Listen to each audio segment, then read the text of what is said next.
What's up, everybody? It's Max Trujillo, host of the North Carolina Food and Beverage Podcast. As I watch Game 4 of the World Series with my beloved Dodgers, I don't know what happens in this game. It's the top of the fifth inning, and we're losing 5-2, but we are up 3-0 right now. So, we'll see what happens. Go Freddie Freeman. 6 home runs in 6 games in the World Series. Oh, and I just watched Will Smith hit a home run. So here we go. All right, that's fine.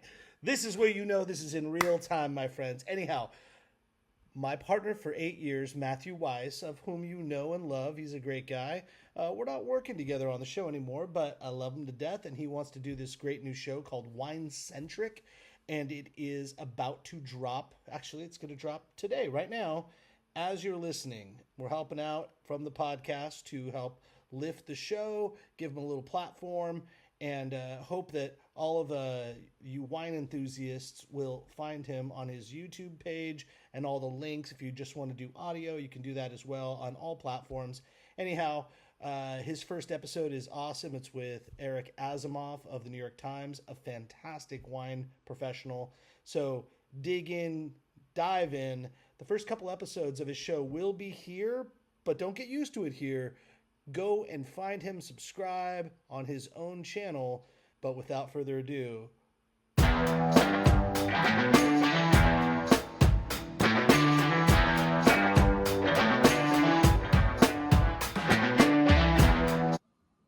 thank you for watching the WineCentric show. I am your host, Matt Weiss, and I am so happy to introduce our inaugural episode on the WineCentric show, where we tantalize your taste buds while talking to the titans of the wine industry. And there is no bigger one that I am proud to talk to this morning and introduce. He is the wine writer of the New York Times, the enlightening Eric Asimov. Welcome. Thank you. Glad to be here. Yeah. You were just traveling. I was in California.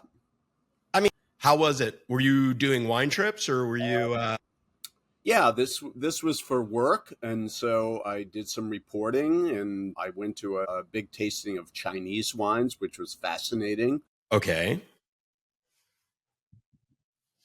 I was very happy to be out there, and the burgeoning wine regions is a fascinating thing. China, India is making their own wines. I mean, I definitely want to hear where you're at on this. But before we even dive into that, I do have a slight that I feel. A bone, a slight one, just a little bit, a bone to pick with you, if you will.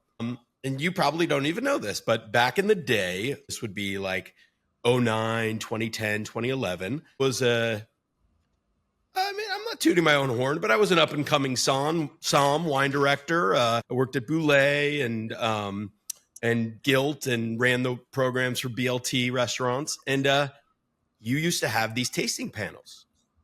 I would read the pour every time and see all my colleagues and friends on the tasting panel. I never got invited.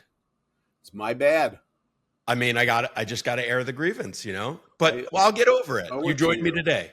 You and I will have to taste sometime. That's right. Are you still doing the tasting panel? We are not. That kind of ended with the pandemic. Okay. And it's just a new chapter now. Okay. Do you think you'll ever bring it back? I don't think so. Okay. There are a lot of internal reasons for that, but I'm not a huge believer in blind tastings. I would much rather just offer my own recommendations really at this stage.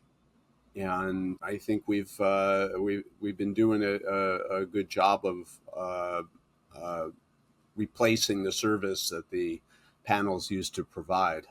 Yeah. For those that don't know, you write the most frequently the article called The Pour, which is a amazing reference point for anybody in any level of wine drinker. I urge you to read it. It's in the New York Times, and it comes out every Tuesday. Well, it's hard to say. It's posted when the editors get around to it. But In the vestigial print newspaper, it comes out on Wednesdays. On Wednesdays, right? Every Oh yeah, other Wednesday. that's right. I used to read it on Tuesdays for the digital one Right. because it would come out early. That's right. Yeah.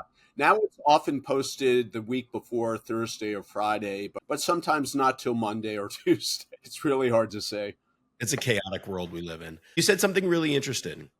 You don't believe in blind tastings. So for those that are, and again, I'm just going to refer to some things for people who are just sort of starting out on their wine journey to really understand what we're talking about. And so if you've seen the Somm movies and all these things, there's a practice called blind tasting, which means that you get wines poured in front of you. You have no idea what they are, where they're from, and by your education and knowledge, you discern what the grape type is, what region it's from, maybe even down to the vineyard or the winery and the vintage. But you just said something that kind of blew my mind. You don't believe in blind tasting, maybe just in the context of these articles? Well, don't get me wrong, blind tastings have their use. They can be very educational. I think the kind of blind tasting that is that we saw in the Somm movies and that is often written about is kind of ridiculous. I mean, it becomes a parlor trick, and people begin to think that in order to know anything about wine, you have to be able to tell what a wine is without having it identified, which really serves no consumer purpose. And as far as evaluation, I've never really understood why we have to deprive ourselves of the context and knowledge that would add something to understanding the wine in front of us. I have over the years decided that it's really pointless simply to evaluate glasses of wine. I am much more interested in evaluations of producers, for example. I think evaluating producers empowers consumers. They know who to look for rather than simply depending on critics to tell them which bottle to look for, as if everything is a zero-sum moment. Need to put that on a T-shirt. What is it? Let's not evaluate the wine. What did you say? I have it in the notes, but say that again. I think it's more useful to people to evaluate producers rather than individual bottles. Okay. Yes, every producer goes, it's not going to be consistent. We're speaking about good wines here. They're all going to show vintage variations. We can talk about that too. But it's more important to know the style of producers and figure out which styles are appealing than to simply start fresh all the time and look for specific bottles that have been approved by critics. I'm certainly not demeaning the motives of critics, but I think that all of these individual bottle ratings simply create a dependency on critics rather than teach consumers anything. Okay, let me push you on this for a second, because I know that you notably have said that you are not a critic. However, I've never said that. I'm officially a wine critic because it has a very specific meaning in the context of New York Times jobs. I think this business, trying to draw distinctions between critics and writers, I don't really have much use for it. I consider myself a critic in the old style, in that I'm making judgments, opinionated judgments, and I'm expressing a point of view. I've never believed that a critic is somebody who rates bottles and a writer is somebody who writes feature stories. I think that's just a silly artificial distinction. Many people do both. So when you write your article, especially if you're going to do your features that I love is the 20 20 wines at $20. Bottles under $20. Yeah. Jeez. Yeah, I didn't take my It's supposed to be a really catchy phrase. You're supposed to be able to remember that. I didn't take my gummies, my ginseng gummies this morning. 20 under 20. So you have this. You yourself are an experienced wine drinker. You have tomes of knowledge, but as anybody, you're going to have preconceived notions. So when back to pushing you on the blind tasting thing for just a moment, I'm wondering if that might stop you from liking a wine if you have preconceived notions about a particular region, a particular grape, a particular producer, a particular vineyard, whatever. How do you get over those preconceived notions to then say, okay, I'm going to write about I'm going to put this in my 20 wines under 20? I would say two things. First of all, you have to be professional enough to understand that you might have predilections, biases. Then the tasting process involves testing those biases. And I think that's something I recommend to everybody. When I was writing a regular column called Wine School, one of our tenets was that you have to go back and taste things, not really taste, drink things that you think you don't like, and check in, because so often we make these decisions on the basis of a bottle that we had, good or bad. And those positions become fixed. And you have to check those predilections at the door, to borrow from a well-known phrase. I try to do that.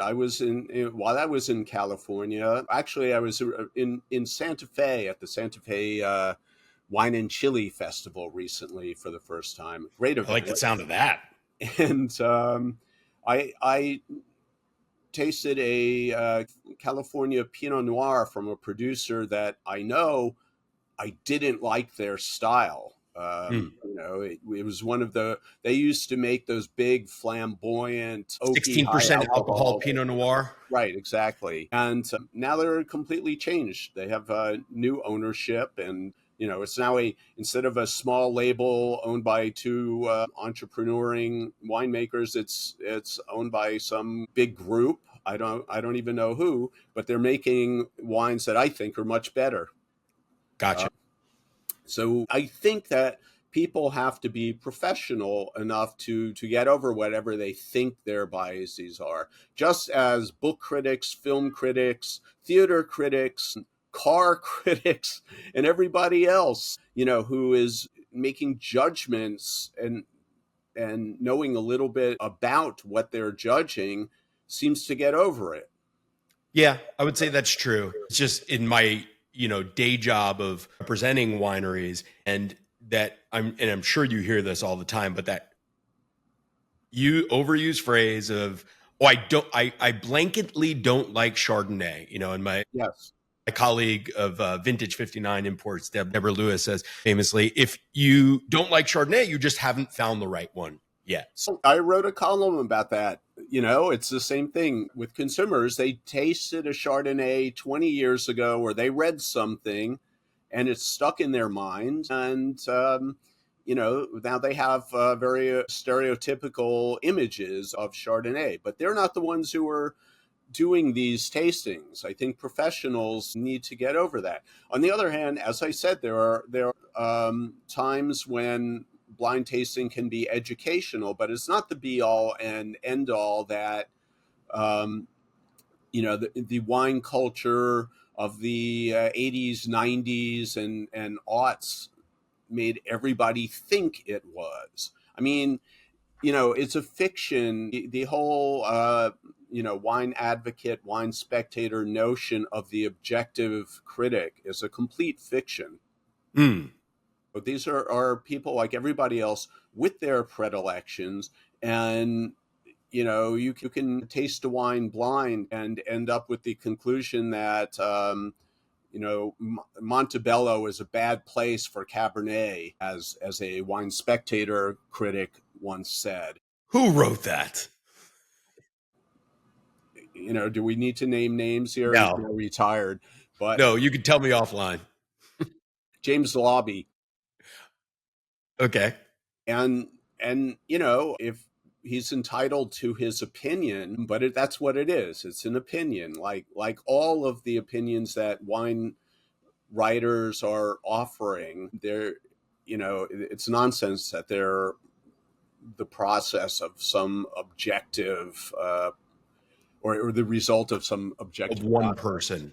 Yeah, or a few voices. And just to clarify what Eric was referring to there, and maybe you're not familiar, but Montebello is the site of Ridge Winery's top wine. It's in the Santa Cruz Mountains, and it is one of the hallowed grounds of America for growing unbelievably delicious Cabernet Sauvignon. I highly recommend you get yourself on a bottle, although it's difficult. I'll pause really quickly there just to let everybody know all of the wines that we're going to talk about on this show, like Ridge Montebello, if they can get their hands on it, but some of the other beautiful California Chardonnays, or even the wines that Eric recommends, they're going to be available by using this link. If you go to wine.com/winecentric picks, that's wine.com/winecentric picks. As most of you who know me know that I always recommend having a great rapport with a local retailer. Sometimes in this day and age, it's hard to get there. It's hard to get the wines. Wine.com makes it really easy for you. So just use that link and find these wines and you will drink deliciously. Okay, let's switch gears for a moment to something that you have been very adamant about and very positive about, and that's the drinking of natural wine. You wrote an article about it, and I want to tie that in because you did, and I think it was brilliantly done, to the decline in global wine consumption. We get it that wine is intimidating for the people that are just getting into wine. You get it that there can be a certain sort of snobbery about wine that we knew in the 90s and the 2000s. A part of me just thinks it's like, well, maybe you're just switching, we joked earlier, to that THC gummy and leaving the wine because the gummy makes you feel a whole different things. What say you? I think that THC gummies and wine can coexist. I think that people who are simply switching highs were drinking wine for the wrong reasons. Mm. And I would say that there's a vast spectrum of wine drinkers, and a significant percentage of those wine drinkers are simply drinking wine to catch a buzz. They found something they liked. Maybe it was a California Chardonnay or whatever, and they buy that. They shop by brand and buy that brand and drink it as a, self-therapy or whatever. Those are the people who might switch to a different buzz, I think. Mm-hmm. I think there are also, my audience and my concerns lie with people who really love wine and catching a buzz is a nice bonus. It comes with wine, of course, but there are so many other aspects of wine that are interesting and that are not going to be replaced by switching intoxicants. Yeah. Yeah, what I love about, and I completely agree and try to let others understand this, is that wine encompasses everything. It encompasses politics, geography, science, economics, history. I mean, you can discuss such a wide array of topics over a bottle of wine that for the intellectual or for the person who likes to do introspective or retrospective thinking, it's the ultimate thought provoker. Yeah, I think wine has many levels to it. You can enjoy it simply because it's a great drink. You can get into it more if you want to, and there's a lot of layers in the onion, and you can go as far as you want, or you can just stop at a great drink. The problems with American wine culture is that we ended up convincing people that they needed to be experts to be able to enjoy wine. And that's why so often the when I talk to people about wine, and I'm sure with you too, people are so quick to say they like wine, but they don't know anything about it. Mhm. As if That's the that's whole point of possible. this wine-centric show, is to make you feel comfortable not knowing anything about it or knowing as much as you can know about it. You want to know about it. Yeah, I mean, people, there's no obligation to learn anything about wine, I don't think, just as nobody is obliged to learn about baseball or opera or dance or whatever. But if you develop an interest, then you plunge in. Speaking of baseball, are you a baseball fan? I am. Are you a Yankees fan? I am. All right. Well, congratulations. What do you have a prediction on the World Series? When this airs, we will be, I think, on game 2. I really, really try to steer clear of predictions because that just, I root for the Yankees. I take it too seriously. I live and die with my teams, and just I'm going to hope for the best. I mean, I think it's we really did get a World Series of the two best teams, and we've got the biggest stars in the game, and it's what everybody wanted. Although as a New Yorker, I couldn't help hoping for a Subway Series, but Yes. I'm just gonna hope for the best. Okay. What will you be drinking during game 1? I don't even know when is game 1. I don't know. I think it's Saturday. Saturday, Yeah, I guess it depends what I'm cooking. It depends what I'm having for dinner. If it's Friday, I won't even be watching it because I've got an event that I'm going to. Okay. Tell me this then, because I know that's my answer also when everybody asks me, oh, what do you recommend or what do you drink? And then it's time and it's place. Well, okay, so we're in the fall. It's got a little nip in the air. There's baseball. And if it's beer, by the way, you could say beer. Well, that's okay. But or how about just some of your most memorable drinks while watching baseball? I mean, I remember the games probably better than the wines. The point is, if you're doing something else, you're drinking something that you're really enjoying, but doesn't require the concentration that you might want to give to a great wine. So if I'm at home and I'm cooking something, and it really depends on what we're eating. Yeah. I mean, here's another heresy for you. I don't really believe anymore in precise wine and food pairings. Oh my goodness, you are just ripping up all my basis and tenets of understanding wine. But let's go. This is why we do this. For sommeliers, it's a great thing. Well, here's the deeper issue. I think we've modeled our advice to consumers too much on the sommelier life. Blind tasting, precise food pairings. These are things that, are much more intrinsic to working as a sommelier than they are to consumers simply wanting to enjoy wine.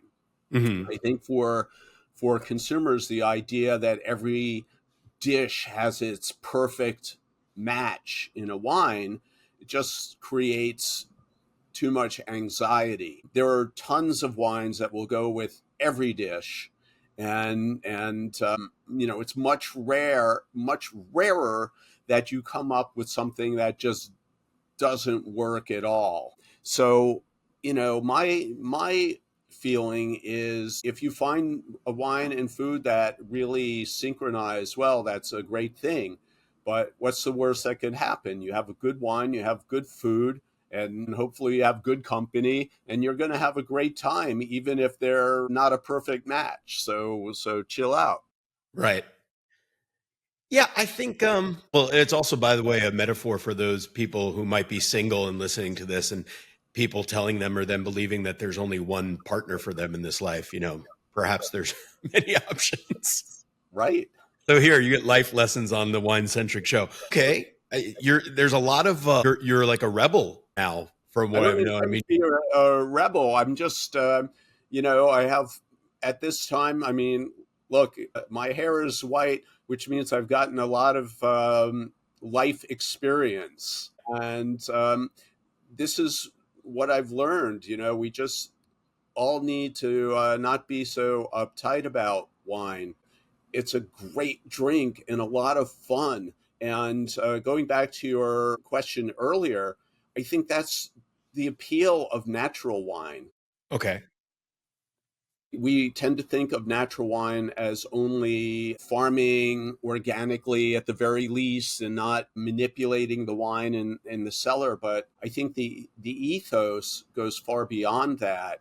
For one thing, I believe natural wine is responsible for the amazing diversity that wine drinkers have today. But it's also part of it is just taking the pretension out of wine and just making it something fun to drink with your friends and not worrying about all of the the right glass and the right pairing and the right words and all of that.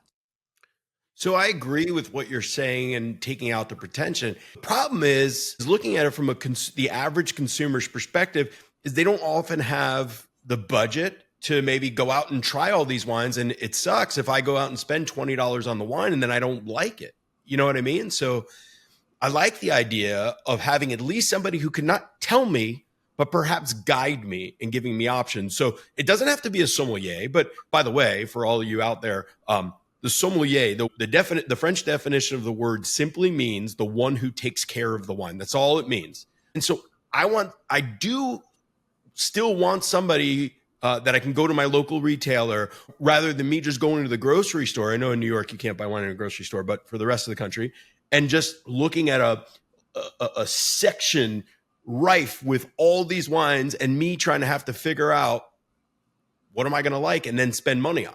You're absolutely right. That's an enormous issue. And let me say, first of all, that I am by no means criticizing sommeliers. I seek advice from sommeliers all the time whenever I'm in a restaurant. And I am very much with you in that the most important thing that people can do to improve their wine drinking is to take advantage of expertise. Mm-hmm. That is, find a good wine shop.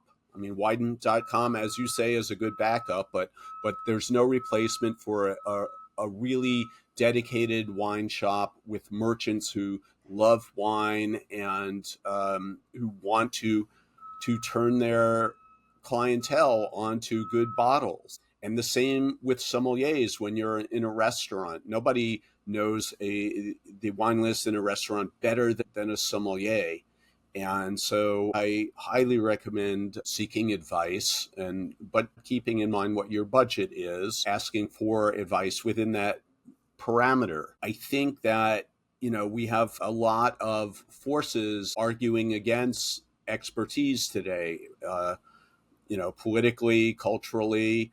In the wine culture, all of the apps that people depend on, I think there's a whole generation that would rather go into a shop and look up a bottle on Vivino than to ask a merchant and have a human interaction about the wine. So yeah, that's one thing. And I think this is it's a really interesting conflict between the glories of what I see the glories of diversity, which means having many, many different choices, and the comfort in simplicity. And that's the difference between, say, the wine business and the spirits business. The spirits business is far more centralized.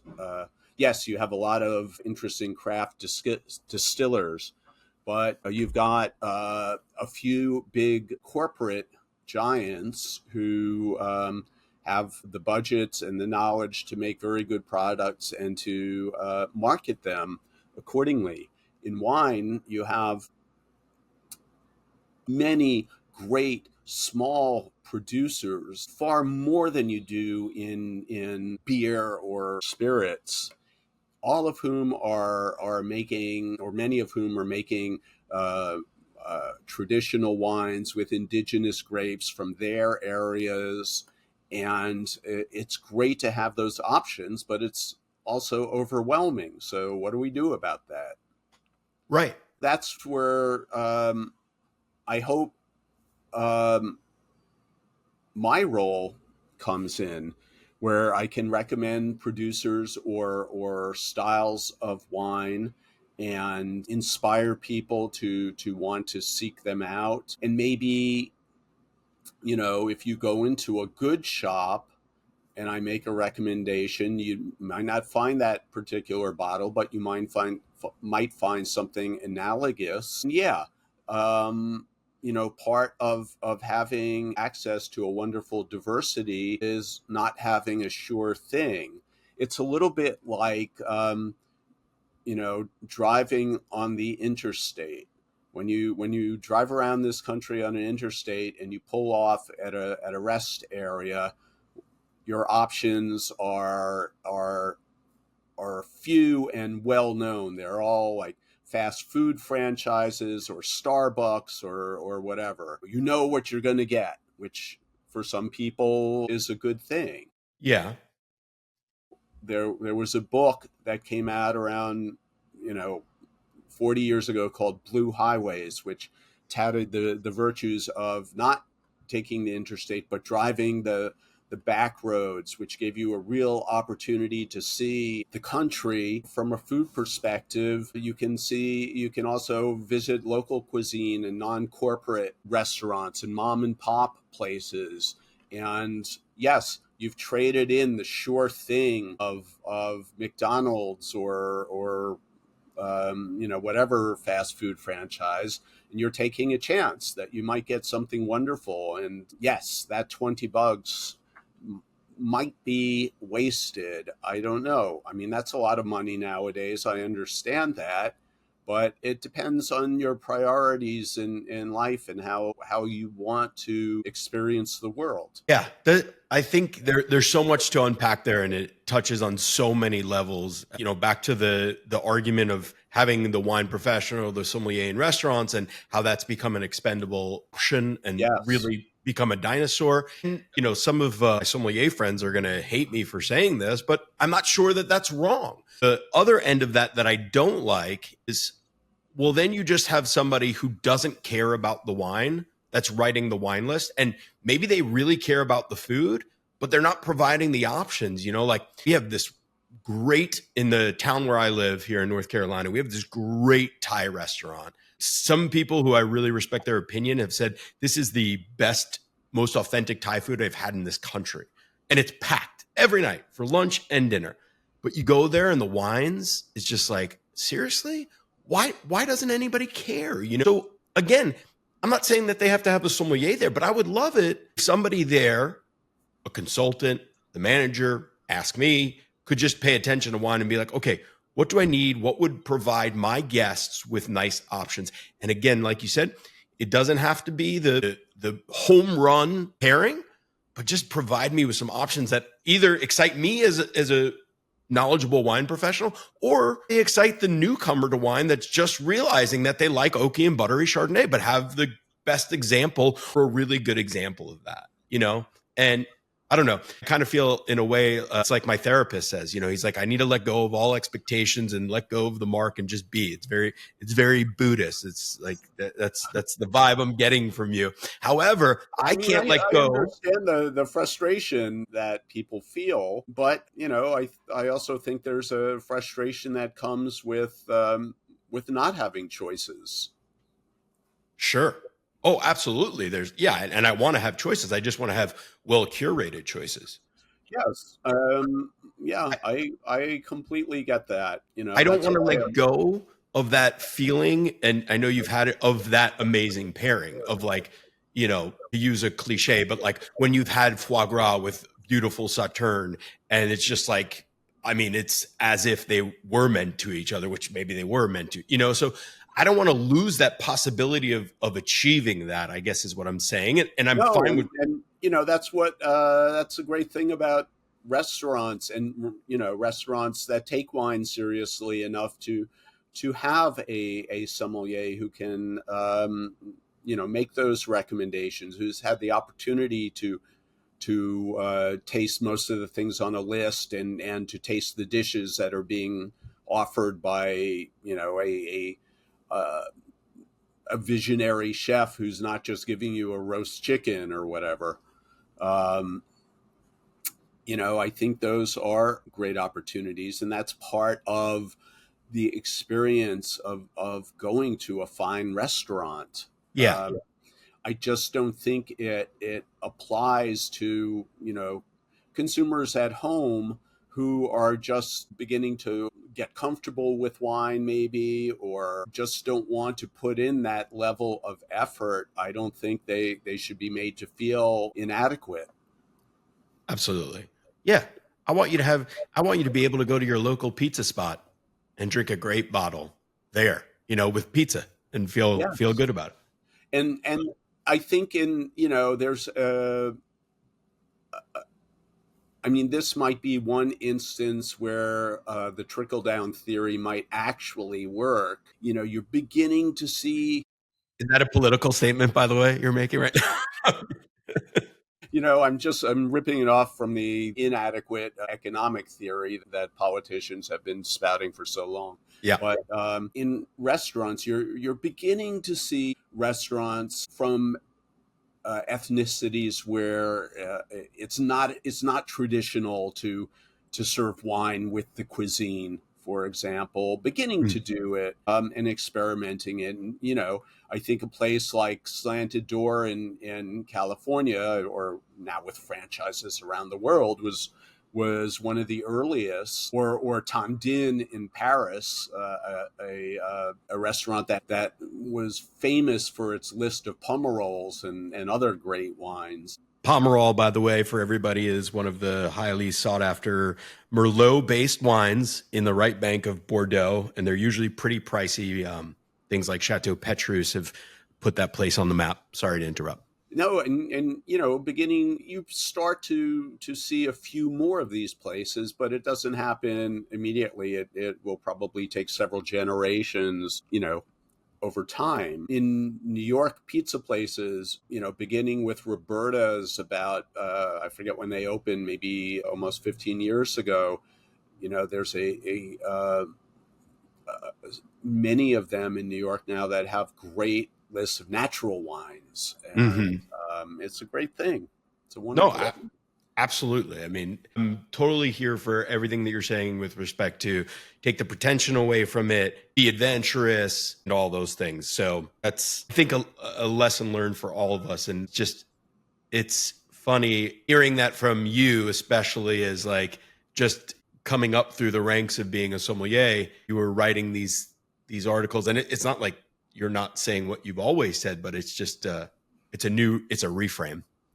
So, but we always need a reframe. And speaking of which, reframing things, I'm wondering from the wine growing side of things, there's no question that we have climate change. Whatever political side of the fence you sit on, climate change is, by the way, it's nothing new. The world and the earth is always changing. It just seems to be happening more rapidly now. What do you see? You were just in California as far as what's changing in farming practices. And do you think we will eventually see, because of climate change, non-traditional varietals grown in places where they didn't traditionally grow? I think the answer to your second question is definitely. I think farmers are struggling to figure out what to do. And, if it were simply a question of the weather getting warmer over time, I think farmers could figure out how to deal with that in relatively natural ways. But there's so much more that is existentially threatening.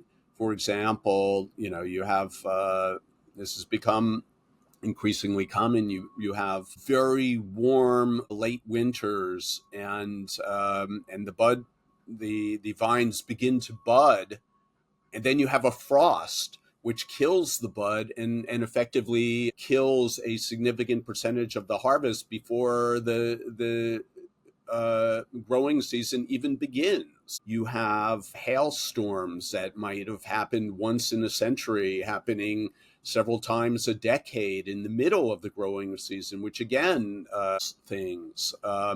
Because of the increased warmth, you might have, instead of one cycle of a particular pest in a growing season, you might have 3 cycles. I mean, the catastrophic threats to growing grapes have increased dramatically, and I think that's the major issue that's come with climate change. And I think that there is now experimentation around the world, growing interest in hybrid grapes, which were for so long kind of dismissed as incapable of making great wine. I think we've seen proof now that that's not true. Give me an example of some hybrid wines that you're enjoying. Well, I think Deirdre Heekin in La Garagista in Vermont, who started making wine maybe at this point 15 years ago, using hybrids that were bred specifically for cooler weather. Excuse me. Has demonstrated that if you meticulously, as she does, and are conscientious in the winemaking and creative, hybrids are capable of making amazing wines. And in that sense, I think that this is something new, and Deirdre is maybe the most creative winemaking in American wine history. Okay. Let me unpack that for a second. So for those of you who are wondering, what does hybrid mean? Very generally, there's 2 sets of grapes. One is a table grape, essentially, Vitis Lambrusca, and then one is a winemaking grape called You have the European species vinifera, that has been historically used to make all of what we consider the great wines of the world. And these are all the famous wine grapes, and even the very not famous wine grapes.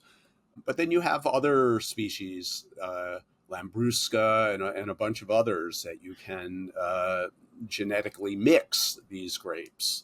Right. So they're genetically mixing these grapes and planting them and farming them, or maybe blending them in a wine. And the idea there is that the non-Vitis vinifera, we'll say, for sense of simplicity, is more weather resistant and disease resistant. So farmers, and it all comes back to the farm. For those of you who watch this show, you'll know that one of my tenets of wine is great wine is made in the vineyards, not in the winery, meaning that you have to be a good farmer. Most winemakers would rather, or at least winemakers that you and I like to drink, would prefer to do as less as possible in the winery and make sure that the grapes have the best chance on the vine. So, so these hybrids, they're weather resistant. They're, I guess you could say, for lack of a better term, easier to grow, and then making good wine. Is there any particular hybrid varieties that you recommend, or that regions that we should be paying attention to? I have to say that I'm not an expert on hybrid varieties, and I would say if you can taste wines from Garagista or other Vermont producers, they can be very interesting. There's no big, widely distributed producer that I can think of who's making hybrid wines right now. Okay. There's a great example from the Azores. I bet, did anybody know they made wine in the Azores? Well, there's a Azores wine company that makes a wine using Isabella. Isabella is an old hybrid grape that was once made illegal to use in some European areas, and it's really a terrific wine.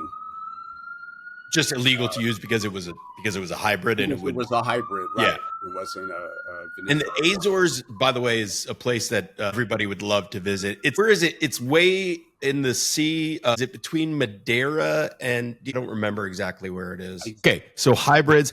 And I just want to put a button one more time on the natural wine thing, because my last question, to bring it back to that, do you think that we would be further down the road with natural wines if we had more of an official definition?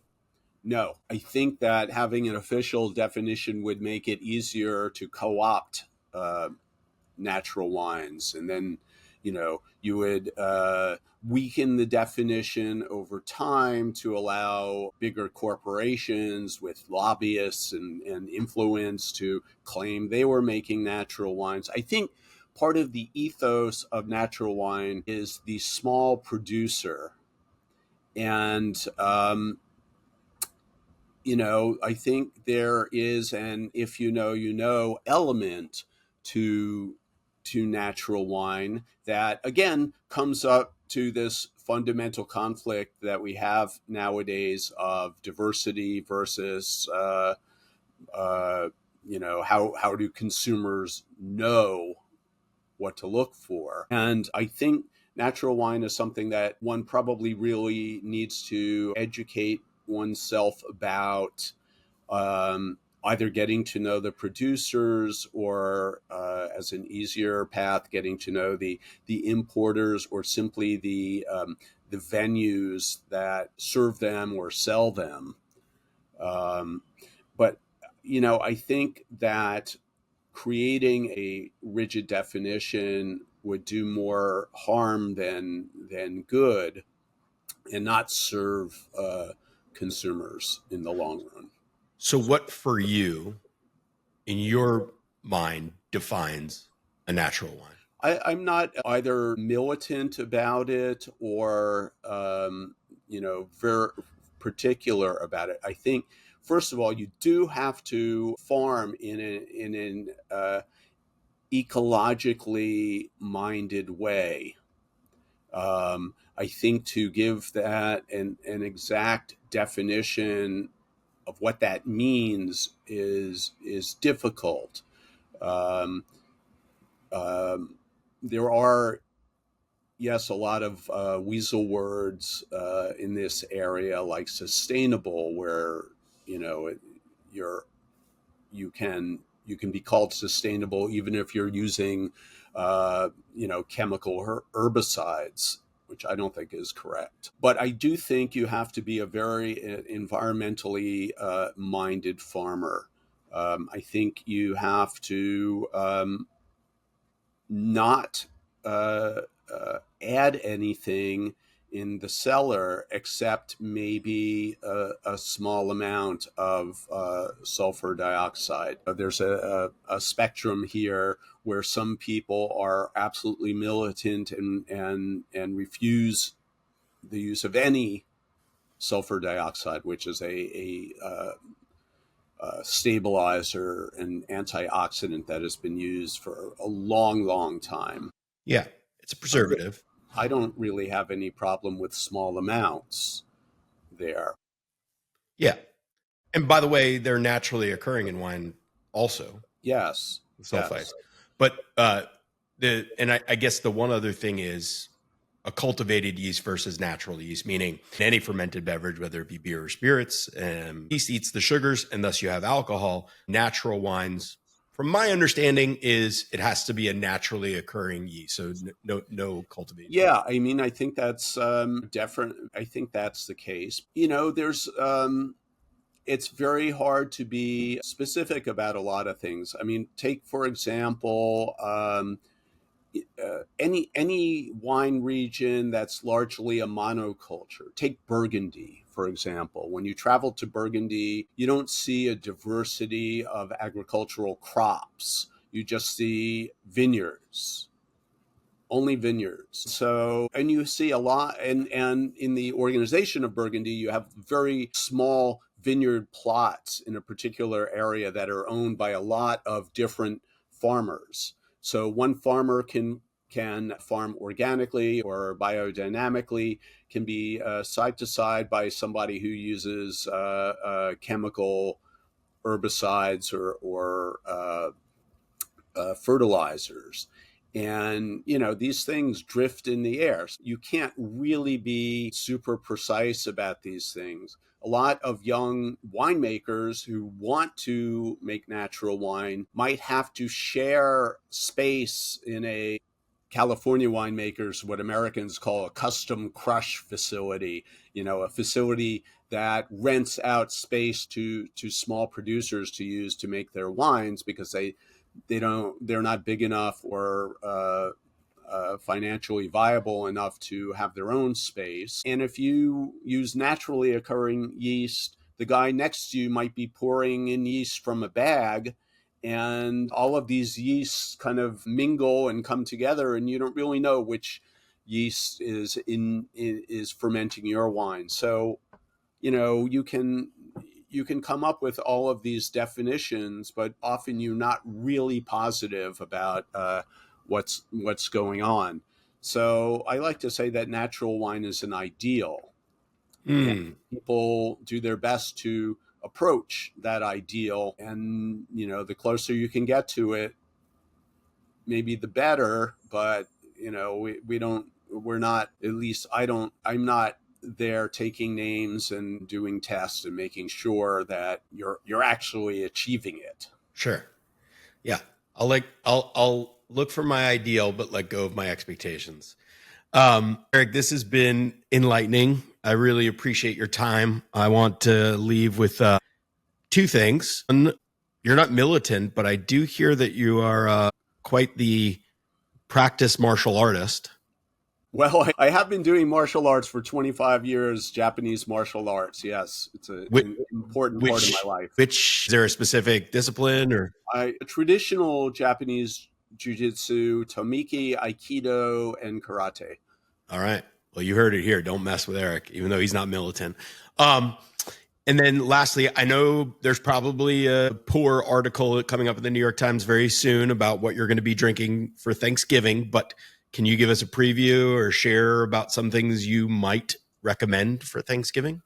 Yeah, I mean, I have been writing about what to drink with a Thanksgiving meal for 20 plus years. And, a certain number of lessons have started to sink in, I think. First of all, again, don't worry about pairings unless you are having a very small sit-down dinner for Thanksgiving. My Thanksgivings historically were always big affairs with 25 to 30 people and people bringing all kinds of dishes in addition to the turkey and stuffing, and you drive yourself crazy if you're looking for wines that are going to be precise matches. So what you're looking for are very flexible wines that can go with a lot of different foods. That means you don't want like very tannic wines.